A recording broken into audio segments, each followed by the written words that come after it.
రానున్న గోదావరి పుష్కరాలు 2027ను దృష్టిలో ఉంచుకొని రాజమహేంద్రవరం నగరంలోని ప్రముఖ ఆధ్యాత్మిక క్షేత్రాలను సర్వాంగ సుందరంగా తీర్చిదిద్దేందుకు కూటమి ప్రభుత్వం ప్రత్యేక దృష్టి సారించింది.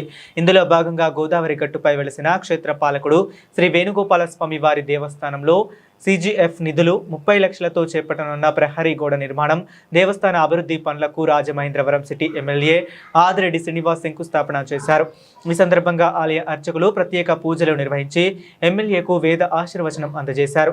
అనంతరం అభివృద్ధి పనుల నమూనాలను పరిశీలించిన ఎమ్మెల్యే వాసు పనులను నాణ్యతతో నిర్ణీత గడువులో పూర్తి చేయాలని అధికారులకు, సంబంధిత కాంట్రాక్టర్లకు సూచించారు.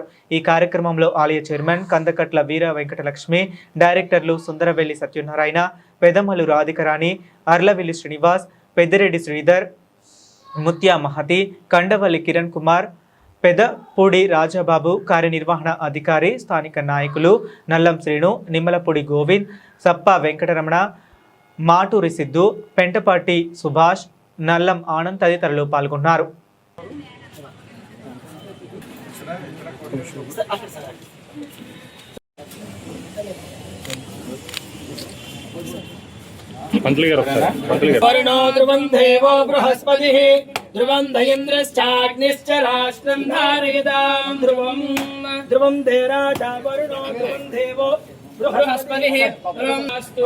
పశ్చిమ మండప నిర్విఘ్న ప్రాప్తిరస్తు.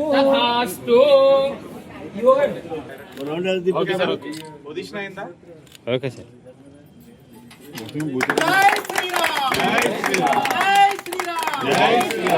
రెడీ చుట్టూ క్లోజ్ కూడా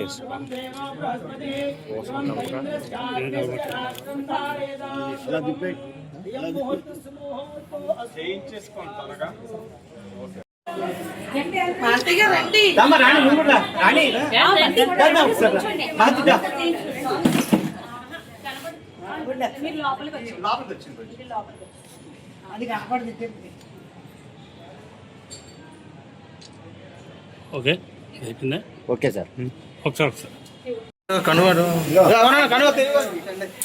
బాబు అన్ని తిరిగి ఫ్రీ.